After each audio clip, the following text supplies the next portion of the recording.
Soomaaliya waa dal xora muddo badan baa madax waxana laga gelinayay Soomaali waa la haystaa Soomaali lama haysto Soomaali waa dad xora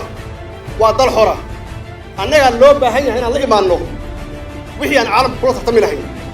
annaga loo baahan yahay inaan la imaanno midnimadeeda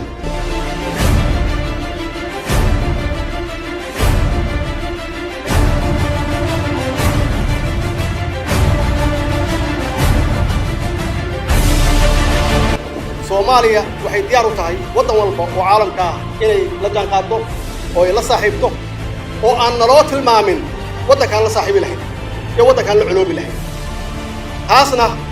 anaa ugu horeeya oo leh Soomaaliya waa xor dadkeenu waa xor dalkaan rabnaan la saaxiibi karnaa oo dana Soomaali ka shaqeynaya wadan walba waxaan rabnaa inaan macaamil la sameysano